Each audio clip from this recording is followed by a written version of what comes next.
официалните източници, военни и впоследствие исторически, се казва, че руската войска е понесла, заедно с българските части, които са участвали, е понесла поражение. Преди един по-дълбок прочит от начало, а и сега вече по-задълбочено, мнението на нас, на много хора, които и разбираме от военно изкуство, е категорично, че еленските сражения в България са имали не по-малко значение от сраженията на Шипка. Имали са не по-малко значение от сраженията при град Плевен. Имали са не по-малко значение от битката за София. Защото ако тези 5000 руси и българи не са преустановили настъплението на 30-хилядната армия на Сулейман Паша, може би мостовете, които руската войска е строила вече за отход от Дунава северно, за отстъпление, ще ли да се реализират. По слава на тези, които са проляли кръвта си и не са дали възможност на Сулейман Паша да премине и през Търново да деблокира плевенската армия. Вечна памет на героите.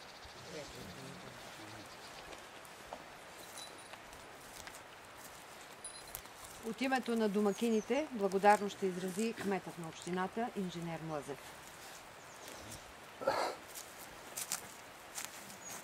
Ваше Всеблагоговенство, уважаеми господин Христов, уважаеми господа полковници от Великата Донска войска, уважаеми съграждани, жители на село Марян.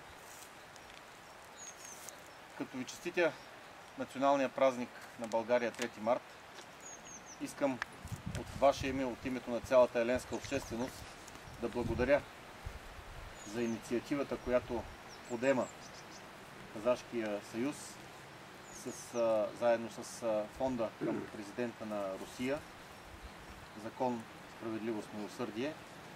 За това на това свято място, в което нашите предци са издигнали този паметник в знак на признателност към руските войски, към казаците, към българите, които са се сражавали за своята свобода, и да ги уверя, че нашето поколение и поколения след това ще продължат да пазят спомена и ще продължат да бъдат признателни към падналите за нашата свобода, за да може днес да има България.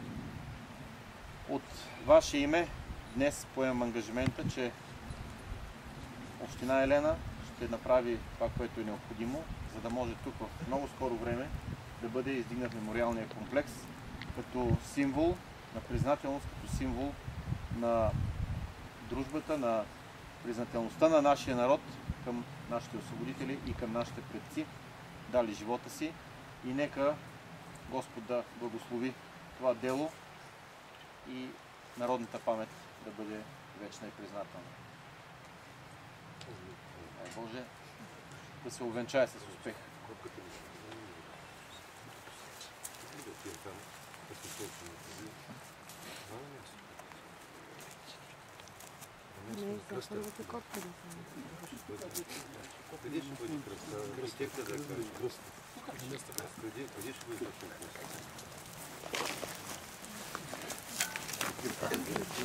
Ето на това място.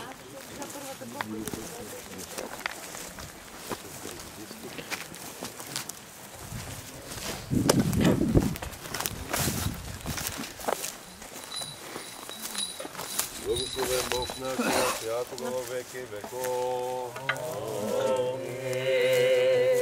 Бог Господ, ти яви се нам, благословен градиво име Господне. Бог Господ, ти яви се нам, благословен градиво име Господне. Бог Господ, ти яви се нам, благословен градиво име Господне.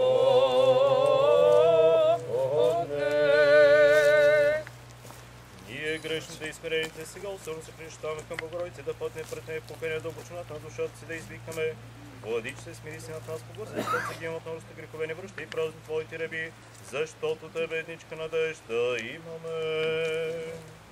Богородице, ние достойните няма да мъкнем да говорим с твоята сила, защото ни предстояло да се моли за нас, коли би ни избави от твоите враг, коли би ни избави от свободни владичци, няма да отстъпим от Тебе, защото Ти винаги спасяваш Твоите раби от всякакви злини.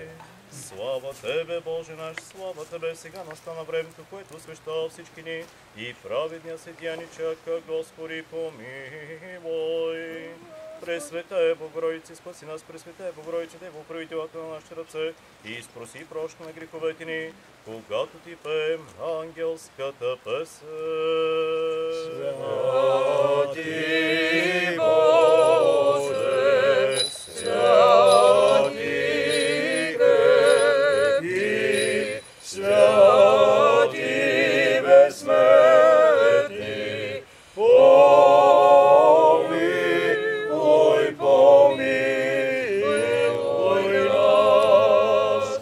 Святи Боже, святи крепки, святи безсмъртни, помилуй, помилуй нас. Провиквимен глас трети, Господи мой, светлина мое спасение, от кого ще се боя, Господи, крепост на моя живот, от кого ще се плаша. Премъдост, да внимаваме. Айде, брате. Из посланието на светия апостол Павла до евреите четение. Нека да внимаваме. Братя, както освещаващията и освещаваните, всички са от едного. Затова той се не срамува да ги нарича братя, думайки: ще възвестя името ти на братята си, посред църква ще те възпея. И пак ето ми мене и децата, които Бог ми даде.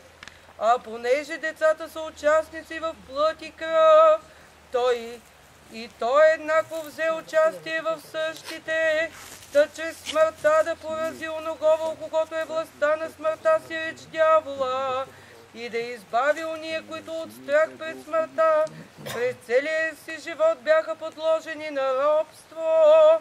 Защото наистина не от ангелите приема естество, а от подомството Авраамово приема, защото длъжен бе да прилича по всичко на братята, та да бъде милостив и верен първосвещеник за всичко, що се отнася до Бога, за очистване греховете на народа, защото в това, що сам претърпя, както биде изкушен, може и на изкушаваните да помогне. Мир на тебе, читающему. Алилуя, алилуя, алилуя. Премудрост, нека Боговойно да изслушаме четенето на Светото Евангелие, мир на всички вас. И духови Твоему.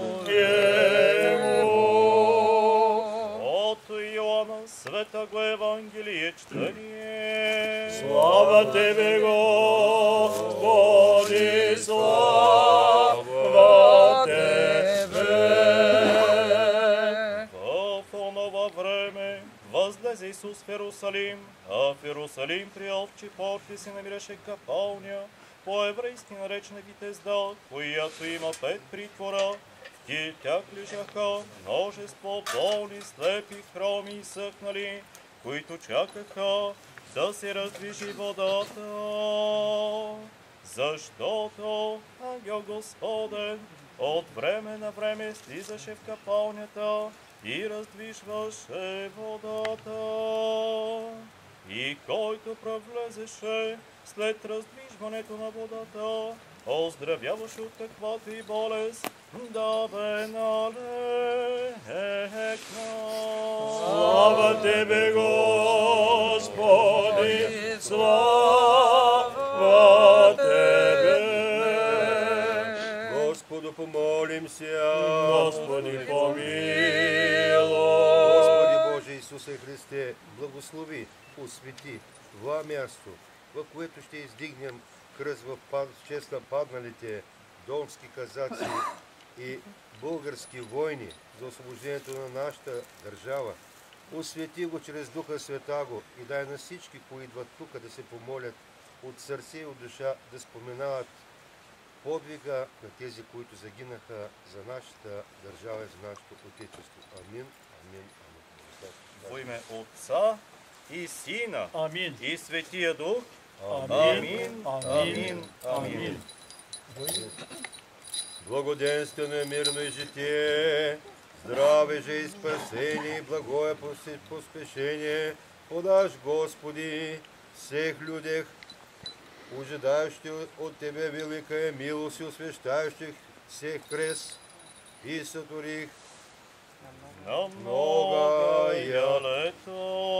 Многая лета, многая лета, многая лета, многая лета, во здравие, во спасение, многая лета, во здравие, во спасение,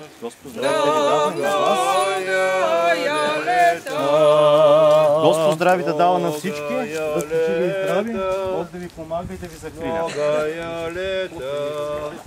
Дети, айде пократе сега, ударите тук, графите, айде, на многая лета и по-бързо да стане. Давай, Иче. Айде. Давай. Бога. Во име Отца И Сина и Сина и Святаго Духа.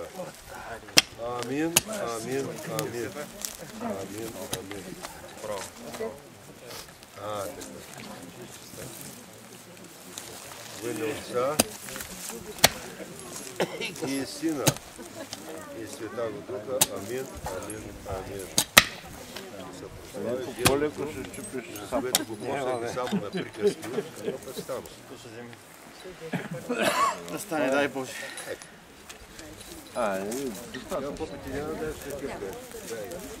Айде, удари на книга. Айде, малко удари. Аз съм сболен. Ето ще оставим да се знае. Айде.